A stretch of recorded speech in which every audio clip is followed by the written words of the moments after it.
Muslimin muslimat yang dirahmati Allah, apa berlainankah solat orang makrifat dengan orang tak makrifat?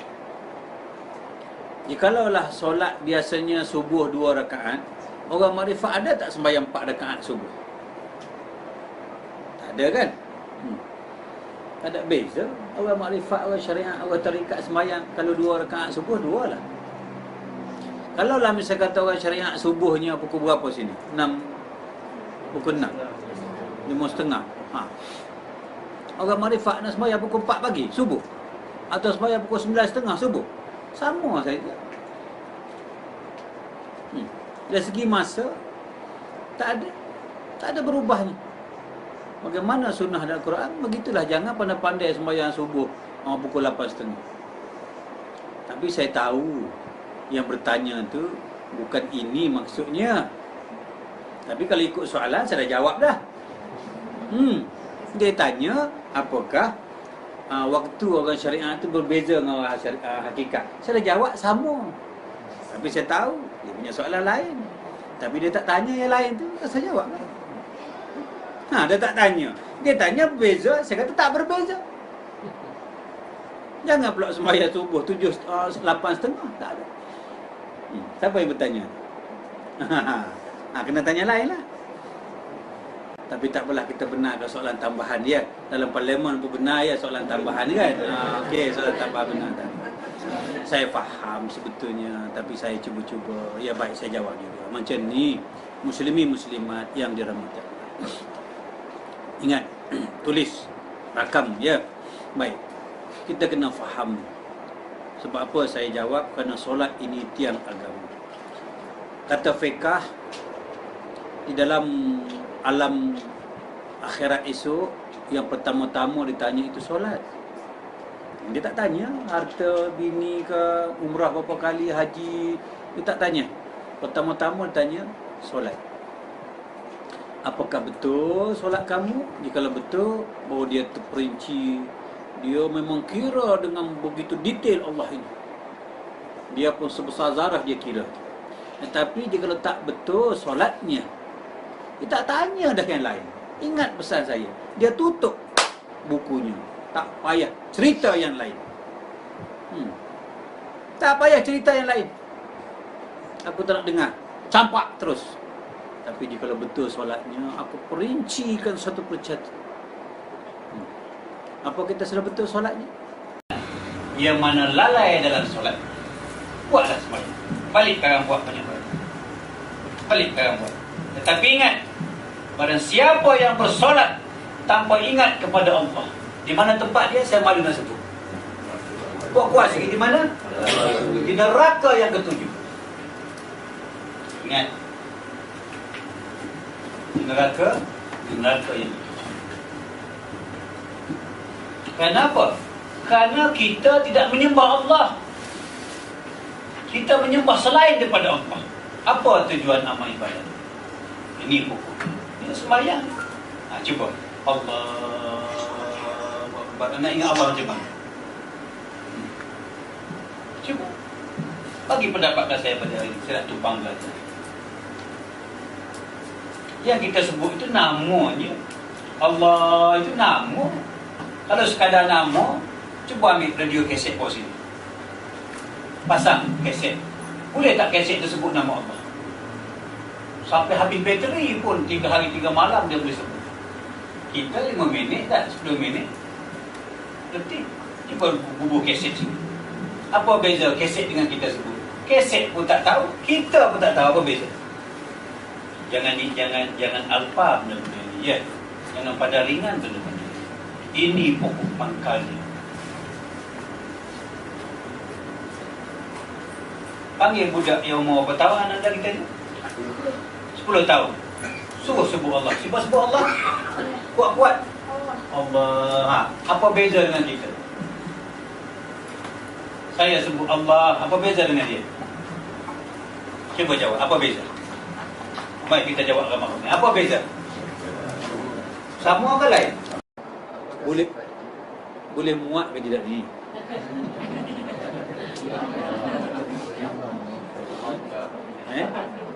Almari kecil tu baju banyak. Macam mana tu? Nak lagi ke? Nak. Apa lagi? Tak, yang melafazkan sifat yang ditimpan dari soalan yang ditimpan dari apa Itu tak habis lagi tu, itu last sekali. Apa lagi soalannya? sifat kita. Sifat kita, apakah sifat kita? Sifat kita tidak ada lah. Allah sifat apa? Wujud sifat siapa? Sifat kita? Bila tidak ada kita, yang melihat dia, dengar dia, wujud dia. Habis lagi apa? Punya payah benda ni. Mana yang dikatakan syariat Allah? Ha? Mana yang dikatakan syariat? Syariat Allah. Siapa bertanya? Cuba uraikan. Apa pertanyaan itu? Saya baca dalam buku.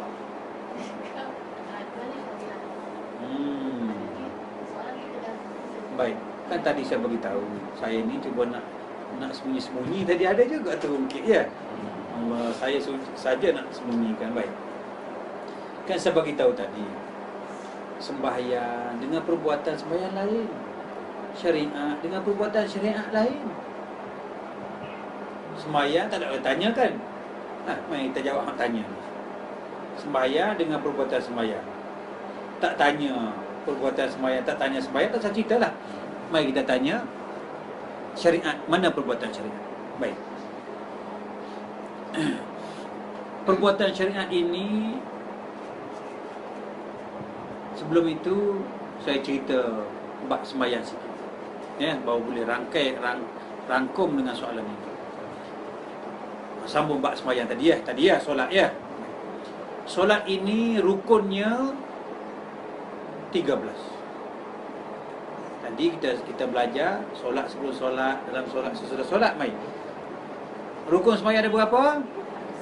13. Tak usah secara lah, tak usah ambil lah yang 13 ni, semua dah tahulah. Ya. Mari kita ambil hukumnya sembahyang. HUKUM, hukum sembahyang. Hukum solat. Ada 3. Rukun lain, hukum lain. Hukum sembahyang itu ada 3. Fi'li, qauli, qalbi. Fi'li, qauli, qalbi. Fi'li kita sudah tahulah, perbuatan tunduk, bangun, rukuk, semua tu fi'li, perbuatan dah tahu. Qauli, sebutan, bacaan dah tahu dah. Ya. Mana yang dikatakan hukum qalbi? Mana hukum qalbi? Barang siapa meninggalkan hukum, sah ke batal Ustaz? Kata tuan-tuan sembahyang, mana hukum qalbi? Tulis anda. Padam. Yang tu. Dah ceramah nak habis dah, tulis batang hitam. Dulu ceramah lagi. Apa nak habis dia? Padam. Bulan depan ni. Bulan depan ni. Allahu Akbar. Depan tak tahulah. Itu tak tahu boleh ke tidak ya. Allah Akbar. Ini pun kena sekali dengan sekudai tu. Ya. Sebetulnya yang dicatat dalam internet tu yang tak tercatat lagi banyak. Ada setengah dia tak mau catat kan. Dalam internet tu pun yang penting-penting, yang tak penting tu yang tak nak diumumkan. Siang malam siang, Sabah, Sarawak, Brunei, Indonesia. Allah Akbar. Tak terlarat, tetapi apakan dayalah. Ya, demi kita nak semangat seorang orang pejuang agama Allah ini macam orang dulu. Sebelum kita ambil selingan dia, masa zaman-zaman ayahanda kita dulu, baju selai sepinggang, pergi rumah ke rumah, itulah pakaiannya, mandi pakai balik basah, singgah di wakaf. Dia dulu ada kain lepas dia tau, dia badut ke lepas, dia jemur baju dia tu, selai dia kering, pakai balik, jalan rumah ke rumah. Tak ada orang bagi duit. Dulu tak bagi duit, jadi orang pun tak ada duit. Tak dapat duit pun, tinggal anak isteri demi nak kembangkan agama Allah, jiwa orang dulu.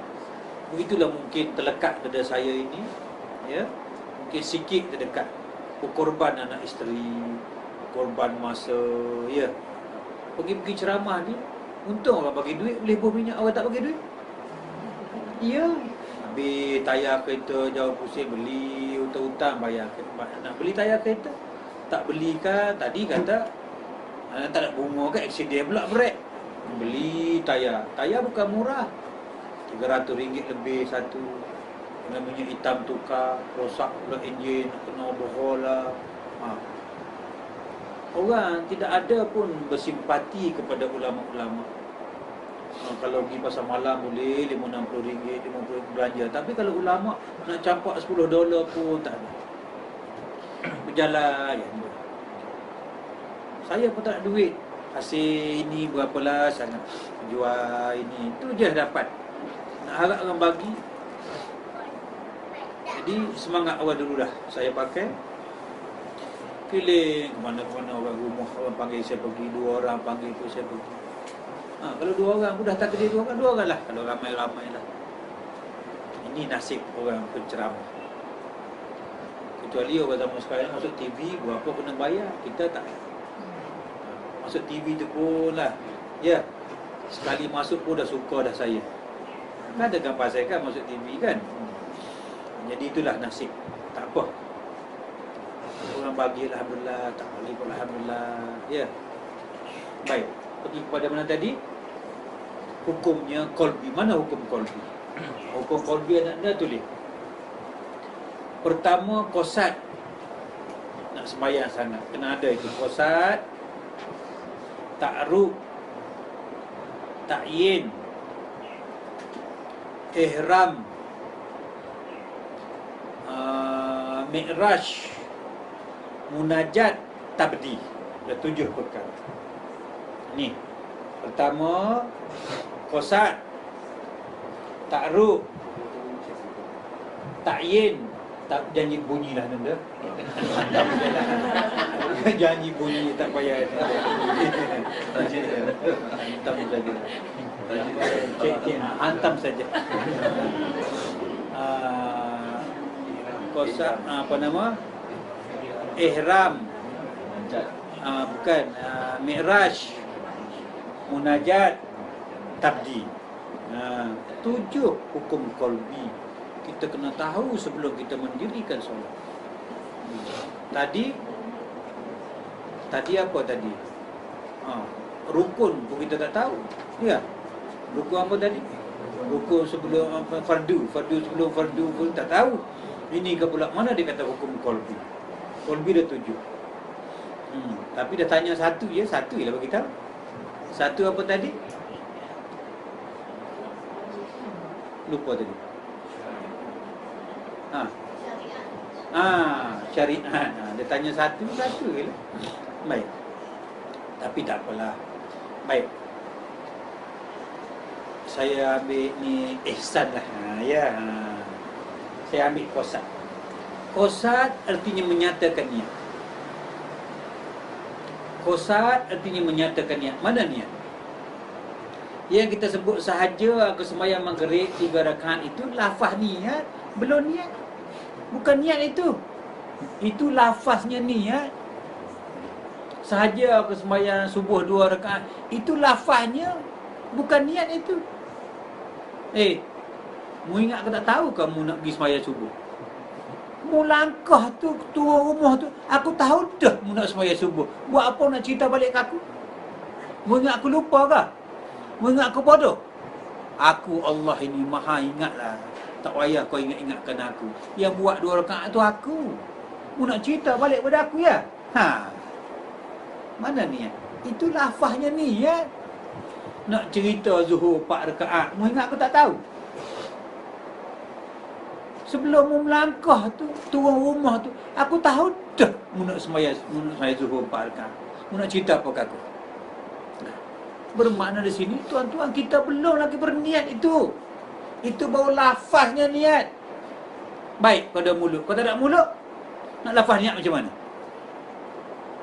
Apa arti niat? Tidurlah situ. Kalau tak tanya, tak boleh lah. Tak aci, nombor 2. Ta'aruf. Ta'aruf ini menentukan yang mana sunat, yang mana wajib. Kita nak sembahyang ni kena tentukan dulu mana aku nak bawa kepada Allah ni. Mana? Apa?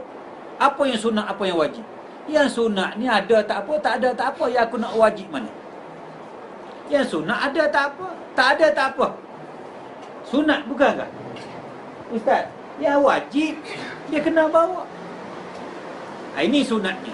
Sunatnya sembahyang. Jikalau tak boleh berdiri, boleh tak duduk? Tetapi rukun sembahyang kata apa? Berdiri bukankah?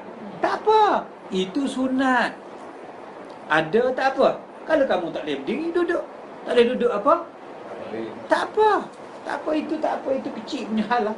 Kalau orang kudu nak sembahyang berdiri macam mana? Boleh orang patah kaki sendiri. Tak apa. Never mind. Orang cakap orang putih je. Tak apa. Okey, takbir. Masuk rukun kan? Paling orang pudung boleh tak angkat tangan? Tak apa. Tak apa ya. Tak boleh berdiri tak apa. Tak boleh angkat tangan tak apa. Tapi yang kalau boleh diri wajib diri. Kena wajib berdirilah. Tapi Boleh diri. Tapi kena faham pula. Yang bagi kau berdiri tu boleh dengan kakimu ke dengan kaki aku? Yang boleh kau berdiri tu dengan makan nasi ke dengan aku, kudrat aku? Tak ada juga kita situ. Kita kata kita berdiri. Siapa yang bagi kau berdiri? Dirimu itu aku awal lagi dah berdiri dah. Kadang-kadang saya nampak ada orang solat maju dia boleh diri tak boleh duduk. Tak boleh lah. Kalau boleh berdiri, kena berdiri lah. Itu hukum syarak. Itu hukum fiqah. Kita tak boleh nak ubah hukum fiqah. Saya mengajar ni ilmu hakikatnya. Kalau yang boleh berdiri nak duduk tak boleh. Jangan kita ada syariat baru. Kita belajar ilmu makrifat, tidak ada syariat baru. Jikalau berkuasa, berdiri. Kalau tak boleh berdiri, berkuat, barulah duduk. Ini segar, sihat macam ni nak duduk. Kenapa tak tidur tu? Ala-ala duduk, tidur tu. Biar berdengkur. Tu baru solat betul. Dia nak tak ikut syariat dah. Jangan macam tu ya. Yang syariat kita bukan sunnah baru. Kita tetap ikut. Cuma kita belajar ilmu makrifat ini ilmu rasa hakikatnya. Berdiri kita tu bukan dengan kita. Itu hakikat dah. Tapi bab tadi nak cerita bab apa tadi? Mana wajib, mana sunat? Mana yang wajib nak kita bawa kepada Allah? Yang kaki tangan ni benda sunat je. Kalau sakit nak berdiri macam mana? Baring tak apa. Itu sunat. Mana yang wajib yang kamu tak? Yang aku suruh buat itu syariat aku. Yang aku tak nak bagi kamu tinggal tu syariat aku. Syariat inilah yang wajib kamu bawa. Aku tak benar kamu tinggal syariat aku. Mana syariat Allah? Roh, itulah syariat aku. Kalau tidak ada roh, boleh tak kamu berdiri? Biar apa kamu berbaring, kerana kamu ada roh. Roh itu yang aku nak membawa jumpa aku. Sebab apa? Sebab apa aku tak nak membawa kaki tangan? Ada tak kaki tangan pernah jumpa aku?